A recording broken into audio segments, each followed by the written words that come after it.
52% of Americans say they frequently feel guilty about their spending. Nearly 80% feel it at least occasionally, even on purchases they can genuinely afford. A Harris poll of over 2,000 adults found that nearly half of people feel guilty spending on themselves specifically, even when their account balance is completely fine. Here's what that actually means. This isn't a math problem. It's not that people are secretly broke and their guilt is a warning sign. For most people feeling this, the money is there. So, if it's not about the numbers, what is it actually about? Today I'm breaking down the real psychology behind spending guilt, where it truly comes from, and more usefully, the specific research-backed ways to spend money on yourself without the emotional tax that so often comes with it. Let's get into it.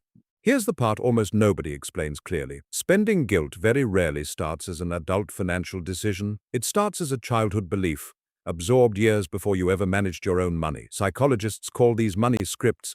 They are unconscious beliefs about money formed early in life, often from phrases repeated constantly by the adults around you. Be grateful, don't waste. We can't afford that. Money is for important things, not for yourself. None of these phrases are inherently wrong. Many were said with good intentions, often by parents genuinely trying to teach responsibility. But repeated enough times during childhood, they don't just teach a lesson. They become a permanent internal rule book that keeps operating decades later, completely independent of your actual current financial situation. This is exactly why money guilt shows up so consistently. Even among people who are, by every objective measure, doing everything right, saving consistently, paying bills on time, investing regularly, the guilt isn't tracking your bank balance. It's tracking whether your behavior matches a rule installed in childhood. And that rule doesn't update automatically just because your income did. So let's look at why one of the most common childhood messages actually backfires.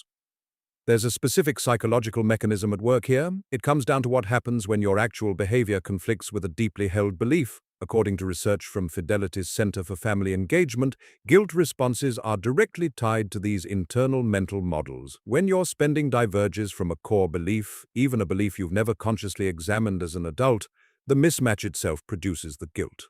This happens regardless of whether the purchase was actually reasonable. Think about it this way. If a core belief says you should only spend on necessary things, then a genuinely reasonable, affordable purchase on something purely enjoyable still triggers the same guilt response as a truly reckless one. The belief doesn't distinguish between the two. It only registers that the rule was broken. There's also a generational layer to this. Financial experts have documented how a scarcity mentality, formed during periods of real hardship, gets passed down through families. The Great Depression is the most studied example. This caution can pass down for multiple generations, even to descendants who never personally experienced anything close to that level of financial hardship. The emotional caution outlives the circumstances that originally justified it. Now let's talk about a version of this guilt that almost nobody discusses openly. There's a specific, well-documented form of guilt that hits particularly hard for one group: people who've achieved more financial stability than the family or environment they grew up in. When you can afford things that people around you genuinely can't, it can trigger complex feelings about fairness. These feelings have nothing to do with whether the purchase itself is reasonable. Why should I have this when people I love are still struggling? This pattern is especially acute for people who experienced real upward mobility. It's common for those who are the first in their family to reach financial stability, and it shows up in very specific behaviors: hiding purchases, downplaying what something actually cost, or feeling compelled to justify every expense with an elaborate explanation nobody actually asked for. In its more extreme form, this pattern can lead someone to actively sabotage their own comfort. They avoid a purchase they can easily afford and would genuinely benefit from.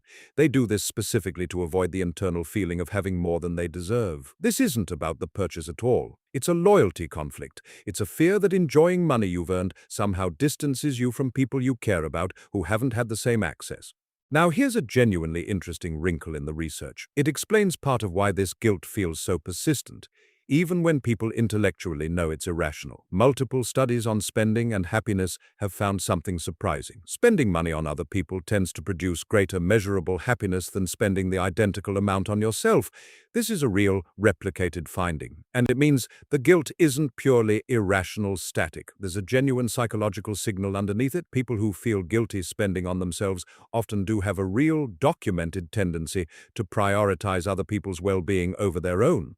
The problem isn't that this instinct exists. The problem is that it's being applied without limit. It treats every single dollar spent on yourself as inherently less valid than a dollar spent on someone else. But a sustainable financial life requires both. So what actually reduces this guilt? Not vague affirmations, but specific evidence-backed approaches that measurably reduce this pattern. First, name the specific emotion instead of immediately criticizing yourself. Financial counselors consistently recommend pausing before reacting to a purchase. Ask what you're actually feeling. Are you anxious about long-term security, guilty about prioritizing yourself, or something else entirely? Naming the specific emotion rather than defaulting straight to generalized shame changes how you respond to it. Second, question whether the belief driving the guilt is actually true for your current situation. Many adult financial anxieties are running on beliefs formed in childhood. Those beliefs were formed under completely different financial circumstances than the ones you're actually in now. Directly asking, is this belief still true for me today with my actual finances? Is a specific research-backed technique for interrupting an outdated script. Third, build intentional room for enjoyment into your actual plan. Don't treat every non-essential purchase as an exception to be justified. When enjoyment has a designated place in your budget, that spending becomes purposeful instead of something that needs defending after the fact. And purposeful spending consistently produces less guilt than unplanned spending, even at identical dollar amounts. Fourth, use self-compassion specifically, not just willpower. Research from psychologist Dr. Kristin Neff has found that self-compassion measurably reduces guilt and anxiety. That means treating yourself with the same understanding you'd offer a friend. It works more effectively than simply trying to suppress the feeling through discipline alone. So, let's bring this all together. Your spending guilt is not a signal that you're doing something wrong with money. It's an echo of a belief installed long before you ever earned a paycheck. The money is there, the math is fine. What's outdated is the rule running quietly in the background.